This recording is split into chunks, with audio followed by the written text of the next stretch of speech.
boa noite, está no ar mais um Conexão e a gente está aqui no nosso apartamento, nosso loft. O que é esse negócio aqui, Luciana? Eu só sei que é muito aconchegante. Mas não é só nosso não, é de quem assiste, é de todo mundo que está conectado com a gente através das redes sociais, @PG Conexão, no nosso Facebook também que está aparecendo aqui na sua tela.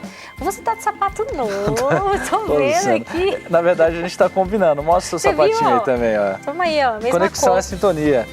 Isso é agradecer o pessoal aqui do figurino que sempre escolhem bons sapatos, boas roupas pra gente utilizar. Tá até saindo um pedaço aqui, mas não tem problema não. Pois é, Chapolin, hoje no Conexão vamos falar sobre distúrbios alimentares. Você pode interagir, mandar sua pergunta em nossas redes sociais. Se você participar, mandar o seu questionamento, você pode ganhar, olha só, o CD da banda Identidade. Essa banda que já esteve aqui no Conexão Jovem, eles passaram e deixaram presente aqui, ó, para os nossos internautas. Então você pode participar e interagir, que de repente você vai ganhar esse presente aqui da banda Identidade, beleza? Interage, participa. Com certeza. Luciana, e tem mais prêmios também. Além da nossa revista, que não é um prêmio, mas você pode adquirir a revista Conexão 20. É isso mesmo, Luciana? Isso Conexão mesmo, 20. 2.0. 2.0. É a revista da parceira nossa, do lado do pessoal da CPB, que é a Casa Publicadora Brasileira, é a impressora da Igreja Adventista. E uma parceira nossa com relação a temas, pautas, sempre conteúdo interessante para você que é jovem ou se considera jovem. Diz, Luciana, que jovem até os 32 anos, 34 anos. O ebiatra, que cuida da vai falar pra adolescente, gente? vai responder daqui a pouquinho essa sua pergunta. Eu acho que eu já passei dessa... Não passei ainda não. Se tiver até os 31, tô dentro. Tá dentro. Não, 32. 33, tá bom, Chapolin. Mas a gente vai saber hoje, até quantos anos a gente pode ser jovem. Sim, Pelo daqui a pouco a gente idade. pergunta a nossa ebiatra. Porque jovem tem que ser de espírito, não, Luciana? Com certeza, com certeza. E se você sabe que a nossa revista Conexão 2.0 ela é trimestral, mas você pode ficar por dentro de muitas novidades do universo jovem através do portal da revista, que é conexão20.com.br. Acesse lá e fique por dentro das nossas novidades. Agora sim, Chapolin, você sabe o que é ebiatra? Luciana, eu ouvi falar de uma outra vez que a gente teve uma visita aqui. Você já foi ao ebiatra alguma vez? Nunca fui. Na minha época não tinha muito esses negócios não, Luciana. Na minha época lá no interior do Pará, lá, a gente não ia em ebiatra não, cara. A gente ia no... Mas a medicina avançou e hoje existe um especialista em adolescentes que está aqui com a gente. Boa noite, doutor, tudo bem? Boa noite, como vai? Seja bem-vindo mais uma vez aqui ao Conexão Jovem. Eu que agradeço. A última vez que o Dr. William esteve aqui, eu não estava gravando, né, Estava Chapolin? gravando para a Semana Jovem que aconteceu esse ano lá no estado de São Paulo, na Igreja de Moema, foi muito bacana.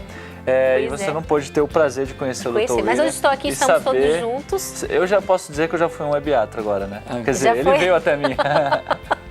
Pois é, agora, doutor, explica pra gente, pra quem tá em casa, o ebiatra, ele tem que se especializar também em uma área, assim como o pediatra, assim como o dermatologista? O ebiatra, que é o médico de adolescentes, né? Ele, para fazer sua formação, primeiro ele tem que, depois da faculdade de medicina, fazer uma especialização em pediatria. Depois de 2 anos de pediatria, são feitos mais 2 anos específicos na saúde do adolescente, na ebiatria. Porque a gente entende que o adolescente ele ainda está em desenvolvimento, ainda está em transformação. Então, ninguém melhor do que o pediatra, que já acompanha todo o desenvolvimento, desde que a criança nasce, toda a transformação, para acompanhá-lo nesse período. Pois esse período que é tão complexo, né? Ter um especialista que entende dessa área é muito importante. Um especialista que vai olhar não só a parte física, né? Mas também olhar também o aspecto psicológico, social, porque, como eu digo, durante toda a nossa vida a gente está mudando, mas nesse período da adolescência a gente muda muito intensamente. E todas essas são mudanças drásticas, exatamente, né? Muitas vezes essa mudança, essa adaptação pode fazer com que aconteçam alguns distúrbios, alguns transtornos, e aí você tem um médico especialista para acompanhar e ver o que é normal e o que não está tão normal para esse período, é muito bom para os adolescentes. Com certeza. Daqui a pouco a gente volta a conversar com o Dr. William, ebiatra, mas é o seguinte, gente, a gente sabe que nesse período, especificamente na adolescência, nessa fase de transição, os adolescentes ficam mais vaidosos, querem se cuidar, né? A autoestima está se dessa faixa, né? Leva para a fase adulta, né, Chapolin? Não, que isso, Luciana, eu não, mas sou um cara só. muito bem resolvido, quer dizer, eu imagino que sim. Pois é, mas eu fui às ruas conversar com alguns adolescentes para saber até que ponto a vaidade é saudável. Roda aí o VT. Vocês acham que as mulheres são mais vaidosas que os homens mesmo? Com certeza. Eu acho que hoje em dia não. Acho que os homens são bem vaidosos também, né? Sim, eu não sei se preocupam menos, mas é mais fácil, né? Se arrumar e tal. Mulher é mais preocupada com o que as outras pensam, eu acho. Homem não liga muito pra isso. Mas você se considera um cara vaidoso? Não muito. Não muito. O quanto eu me preocupo é mais pra mim, mas eu não sou muito preocupada com isso, não. Um pouco. Tá, bastante. Eu me preocupo em ter uma boa aparência agradável pra todo mundo. E também de saúde, não importa se for magra ou gordinha, mas tá comendo bem, fazendo exercício, é importante. A vaidade ela pode ser um problema quando alguns comportamentos da pessoa começam a evidenciar uma importância muito grande do corpo em detrimento de outras características da pessoa, características emocionais, intelectuais. Então, que comportamentos seriam esses? Comportamentos de isolamento, por exemplo, a pessoa deixa de estar em um grupo, deixa de sair com os amigos, porque ela não se sente bem com o próprio corpo, com a própria aparência, então ela se isola. Tem algumas pessoas que desenvolvem transtornos alimentares, e isso é gravíssimo, anorexia, bulimia, e até mesmo a compulsão alimentar, que parece o oposto, que a pessoa quer ficar geralmente magra, bonita e tal, mas por conta de uma ansiedade exagerada, por conta disso, dessa preocupação exagerada, ela pode cair para uma compulsão alimentar e comer demais. Então, esses transtornos também evidenciam uma preocupação exagerada com a parte física, porque geralmente a principal preocupação dessa pessoa é com a aparência física. Você acha que a vaidade ela pode ser prejudicial? Pode. Tem gente que sofre com isso, né? Quer estar bonito demais e acaba... tem doença, bulimia, anorexia, essas coisas. Não sei, o povo se preocupa muito com o que tá por fora e esquece de que nem se instruir, ler mais, essas coisas. Quando fica demais. Quando isso passa a ser, você vive pra isso, não para as outras coisas. Eu acho que quando você se preocupa muito com o que os outros pensam, você acaba mudando você mesmo, entendeu? Isso nunca é bom.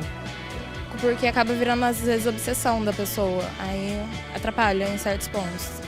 Geralmente, quando a pessoa é vaidosa em excesso, ela procura compensar, ela está procurando compensar na aparência dela uma desvalorização que ela tem por ela mesma. Então, por ela achar que ela não tem tanto valor assim, não é tão interessante assim para se mostrar como ela mesma é para outras pessoas, então parece que ela exagera no cuidado físico para que isso seja, então, uma maneira de chamar atenção, uma maneira de ser amada, uma maneira de ser desejada, já que ela acha que de outra maneira ela não seria. Agora, até que ponto a vaidade ela já não é uma coisa tão legal? Ela pode ser maléfica também? Eu acho que exagero sim, né? Tudo, assim, exagero é maléfico. Eu acho que se você passa, sei lá, você quer fazer academia porque você precisa, quando você fica escravo disso, aí é totalmente maléfico. Mas se é uma coisa que você consegue administrar, assim, saber lidar bem, aí tá ok. Sim, porque pode a pessoa se preocupar, se focar muito na beleza, na aparência, no corpo, pode acabar se transformando em distúrbio, uma doença. Ela acabar deixando a vida dela para se preocupar só com isso. Algumas pessoas que têm problemas com vaidade e, por exemplo, caem para os transtornos alimentares, como comportamento evidente da vaidade excessiva, elas podem precisar de uma ajuda externa, porque nem todas as pessoas com transtornos alimentares percebem que estão em um transtorno, e às vezes são os familiares que percebem. Agora, no caso da pessoa perceber, ela pode procurar primeiro avaliar a autoestima dela, que seria a base aí da causa, né? Então, como que ela se vê? Como que ela se valoriza? O que ela tem de valor fora o corpo? Fora o cuidado com o corpo. Então, seria até um exercício para ela começar a perceber quais são as outras características dela que a fazem uma pessoa de valor. Muito bom, Luciana. O pessoal está antenado com essa questão de vaidade, né? Mas olha só, estou esquecendo o nosso estudo bíblico, Luciana. Quero mostrar para vocês o nosso estudo bíblico, O Resgate da Verdade. É o único prêmio aqui no Conexão que é totalmente gratuito. Quer dizer, todos os prêmios são gratuitos, mas esse você pode ganhar, todo mundo pode ganhar. É só entrar em contato com a gente no nosso blog novotempo.com/conexão. Peça, é inteiramente gratuito. Aqui dentro vai ter só uma folhinha, rapidamente, Luciana, o pessoal preencher, você vai preencher essa fichinha e você pode ganhar vários CDs aqui da gravadora Novo Tempo. Quando chegar o estudo na sua casa, né? Depois que passar no blog. Exatamente. Tem orientações aqui, você vai saber como fazer, o que você pode fazer para ganhar esse prêmio. Luciana, muito bom. Eu vou ali ver se o pessoal está participando. Vai indo, enquanto isso tem uma pergunta para Tá fazer bom, aqui já ao volto, doutor. hein? É o seguinte, doutor, a gente sabe que a vaidade moderada e equilibrada é bem-vinda, né? Mas a gente sabe que na fase da adolescência, até por uma questão de autoestima mesmo, de autoafirmação, a vaidade pode ser excessiva e trazer alguns transtornos, né? Explica pra gente quais são esses distúrbios que podem passar a existir na fase da adolescência. Então, na verdade, o que acontece nesse período da adolescência, e atualmente isso tem crescido muito, né? Porque coisa de questão de mídia, as influências culturais, isso tudo está fazendo com que a gente tenha alguns fatores estéticos que todo mundo acha que aquilo é o normal, que aquilo é o, digamos, o ideal. Uhum. E essa busca pelo que se acha o ideal, muitas vezes faz com que alguns transtornos possam aparecer. Porque, como a gente estava falando anteriormente, o período da adolescência é um período de intensas modificações, transformações. E mudar não é uma coisa fácil. Uhum. E, às vezes, nesse período de adaptação, ó, como eu estou mudando, meu corpo está mudando, minha cabeça está mudando a maneira de eu me relacionar com as pessoas. Às vezes, alguns distúrbios podem aparecer, porque há um desequilíbrio nesse momento de mudança, e a hora que você pode ter alguns transtornos alimentares, por exemplo. E aí, dentro dos transtornos alimentares, a pessoa começa a ter uma alteração da maneira que ela se relaciona com o alimento e com a sua imagem corporal. Então, como eu disse, o adolescente às vezes já tem uma dificuldade de trabalhar sua própria mudança corporal normal. Naturalmente. E quando ela começa a ter algumas questões relacionadas a um distúrbio mesmo, ou seja, está virando uma patologia, uma doença, aí isso se intensifica muito e dão os distúrbios, que são os transtornos alimentares, que dão muito trabalho às vezes para a gente tratar. Com certeza. Agora, Chapolin, tem perguntas aí? Como é que são as nossas redes Luciano, sociais? olha só. A Samara Paim Lourenço, ela fala o seguinte, meu amigo Cleito, que está aí atrás dessa câmera. Até que ponto os distúrbios alimentares, doutor, estão relacionados com a autoestima? Tem críticas influenciadas nestes distúrbios? Acho que é mais ou menos isso. A questão da autoestima e o distúrbio alimentar. Na verdade, o que a gente tem que entender é o seguinte, os transtornos alimentares, ele tem um fator genético próprio de cada pessoa. É que nem um quadro, ele é primo irmão, vamos dizer assim, das doenças de ansiedade, depressão, ou seja, todos os transtornos psiquiátricos, a gente tem uma base, às vezes, genética, mas a gente, às vezes, tem o desencadear o quê? Da questão social, da questão cultural. Então, quando a gente fala da questão psicológica, principalmente da autoestima, aí que nós temos a influência disso. Porque, muitas vezes, a gente não está com uma autoestima tão boa, o nosso trabalho emocional, psicológico não está bem feito e a gente acaba sendo levado a não se aceitar bem, não aceitar bem nossa imagem corporal, não aceitar bem a nossa maneira de se relacionar com esse mundo. É como a gente vê muitas vezes as questões das meninas que hoje tem aquela estética da magreza. As modelos, muitas vezes, elas têm um índice de massa corpórea, né, que é aquele índice que a gente vê o nível de corpo adequado, obeso ou desnutrido, muitas estão desnutridas. E a gente vende isso na mídia, às vezes, como sendo uma estética adequada. A magreza é muito bonita, muito boa. Mas será que a gente precisa daquilo? Porque cada um tem uma estrutura corporal diferente. Então, a pessoa precisa ter autoestima para realmente entender como eu sou, como é a minha imagem corporal e me aceitar bem assim. Isso, com certeza, é um fator protetor e, com certeza, para quem não tem autoestima, também é um fator que pode ser um fator desencadeante para os transtornos alimentares. Com certeza. Então, o transtorno alimentar, esses distúrbios, eles sempre iniciam na questão psicológica. Não, ele é multifatorial. Então, é como eu falei, como eles estão ligados a outros transtornos psiquiátricos, você pode ter um fator genético relacionado, mas... Por exemplo, às vezes você tem histórico na família de quadros de depressão, ansiedade, então talvez aquela pessoa possa ter um transtorno psiquiátrico, que são os transtornos alimentares. Mas, claro, como é multifatorial, você tem as questões psicológicas relacionadas à autoestima, as relações sociais, ansiedade. Então, quer dizer, é multifatoriais. Multifatorial, são vários fatores que estão influenciando com isso. Mas, com certeza, muitas vezes o fator desencadeante é o psicológico, é o fator emocional. É aquela questão, por exemplo, tem muitos adolescentes que sofrem bullying na escola, escola por causa do seu corpo, né, de não serem aceitos, de piadinha. Isso pode começar a gerar um transtorno alimentar, porque a pessoa começa a não conseguir se defender daquilo.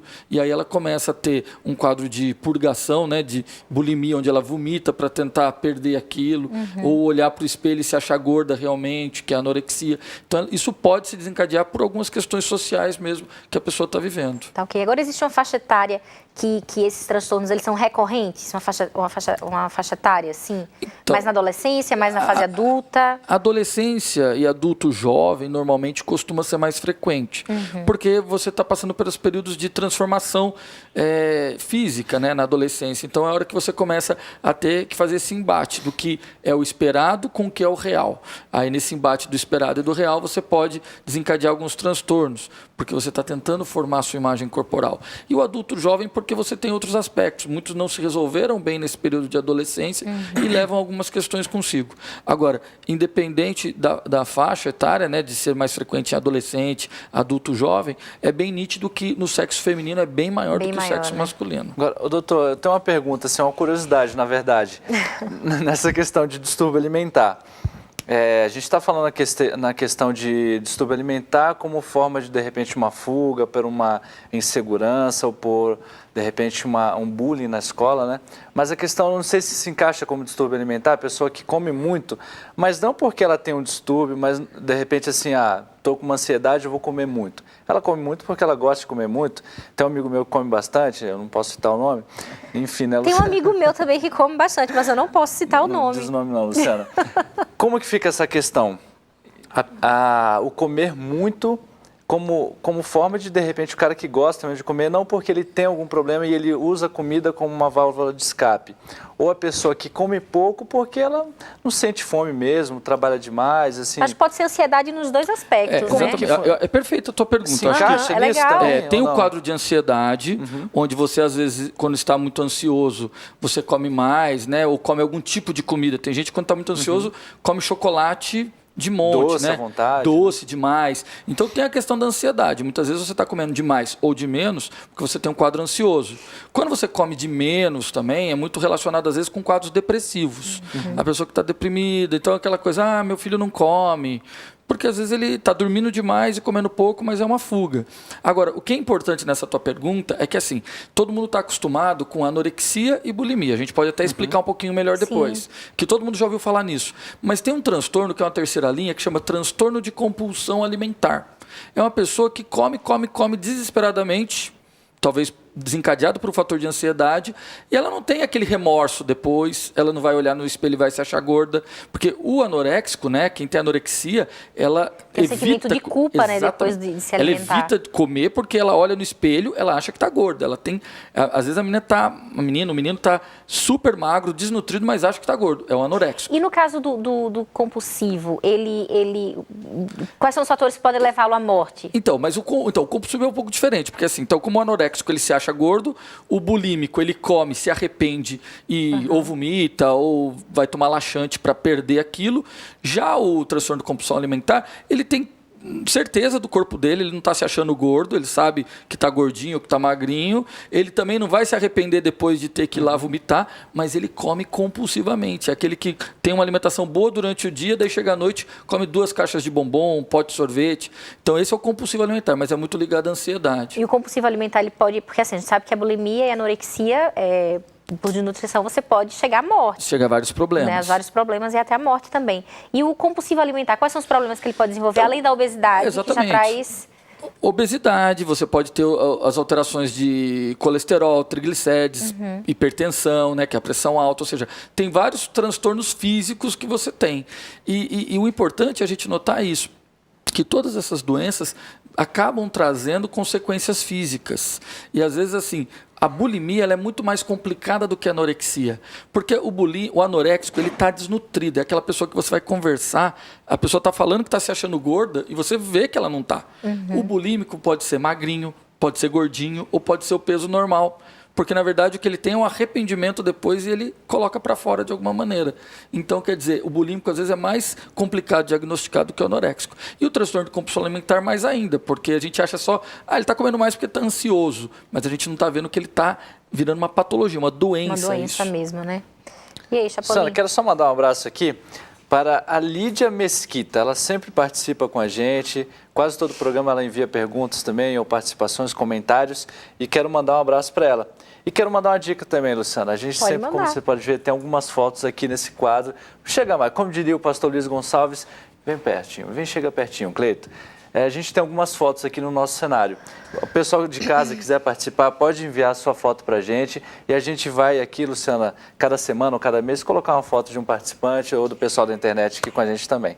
Ok, participa aí, manda sua foto para o nosso mural. E é o seguinte, doutor, às vezes é uma doença, os distúrbios alimentares às vezes não é tão identificado pela família nos primeiros meses ou nos primeiros instantes, né? Às vezes acha que o adolescente está de mãe, o adolescente nunca é levado tão a sério, né? Quais são os indícios, né? Os indícios que o adolescente pode mostrar para os pais ficarem atentos, que de repente pode ser um transtorno alimentar, para os pais observarem como que funciona. Então, a anorexia, normalmente, como eu falei, é um pouco mais fácil, porque você vê uma pessoa que está emagrecendo muito e continua se achando... É rápido o emagrecimento? Às vezes sim, às vezes não. Depende do metabolismo de cada pessoa. Mas quando a pessoa entra no estágio mais avançado da doença, acaba sendo rápido porque a pessoa não consegue comer absolutamente nada. Ela evita tudo. Então tem gente que passa com água e folha de alface, entendeu? Chupa gelo para saciar a fome e tirar a vontade de comer e não comer nada. Isso acontece. Então, na verdade, o que acontece é o seguinte, a anorexia fica mais fácil. Claro que também não vão os pais ficar muito preocupados, porque várias meninas agora vão estar falando, mas eu tô com uma gordurinha aqui. Quero fazer um regime, eu acho que eu preciso... eu tinha um colega que ele falava, toda mulher sempre acha que tem que emagrecer pelo menos uns 2 quilinhos, né? Mesmo que esteja bem. Então, sempre tem essa questão. Então, não vamos confundir um pouco, porque quem está com anorexia, realmente ela está muito emagrecida e está recorrente, se achando gorda e evitando a alimentação. O bulímico, ele tem uma forma de purgar. Às vezes é um pouco mais difícil. O que é purgar? Colocar para fora, seja vomitando, tomando Tem que observar laxante. se após a alimentação vai Se a muito pessoa ao vai pro banheiro. é estranho, sabe? A pessoa come e vai pro banheiro depois. Ou você pega algum remédio que está tomando, que toma laxante. E tem uma forma que tem acontecido, que hoje em dia a gente vê, que é o seguinte, a pessoa tem que gastar. Então é aquela pessoa que come e vai pra academia e fica 2 horas correndo na esteira. Você pode estar tendo um transtorno alimentar. Ela não está vomitando, ela não está tendo evacuação, mas ela está fazendo o quê? Tentando suar excessivamente. Queimando de alguma forma. Queimando de alguma forma. Não deixa de ser uma forma de perder. Então, às vezes, a gente tem que estar atento com esses sinais aí, as formas de perder. Mas, como eu falei, a bulimia normalmente é um pouco mais chatinha de observar. Tá. E qual é o tratamento, doutor? Observando essas características e tal, esse comportamento, qual o tratamento que deve ser? O tratamento, inicialmente, a gente pode tentar um tratamento psicoterápico nos quadros iniciais. Então, acompanhamento com psicólogo, né? Então, por exemplo, passa um adolescente comigo, a gente conversa, a gente tenta orientar a alimentação, tenta identificar, mas o inicial pode ser um acompanhamento com psicólogo. O psicólogo fazer uma terapia, entender tudo isso. Agora, quando o transtorno começa a ser um pouco mais recorrente, de difícil controle, aí tem que ser medicamento mesmo. Então, a gente tem alguns medicamentos que são específicos para isso, porque eles acabam trabalhando toda essa questão relacionada ao evitar a comida, a imagem corporal distorcida. Então, às vezes, tem que entrar com uma medicação, realmente. Doutor, agora, pode falar, Chapa. Não, Luciana, só para complementar aqui essa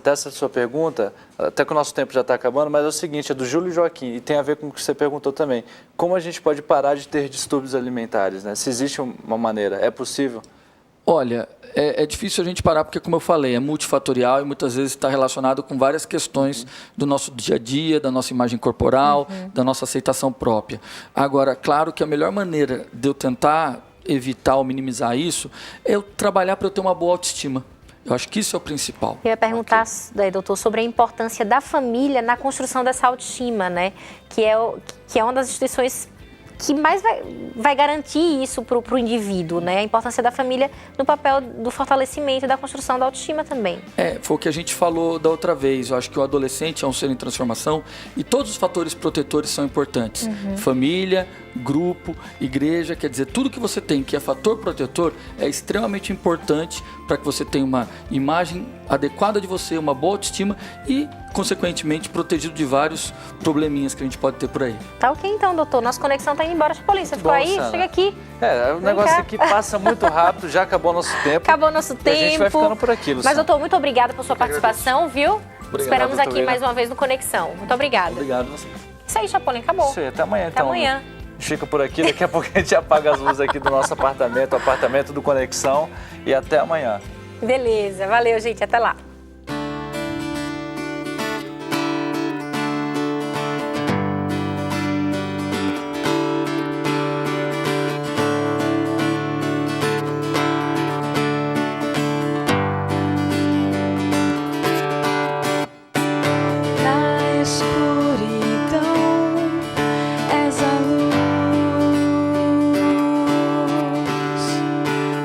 Se falta pão, és o sustento. Na tristeza és meu alento. Quando perdido és meu pastor. Somente em ti encontro paz.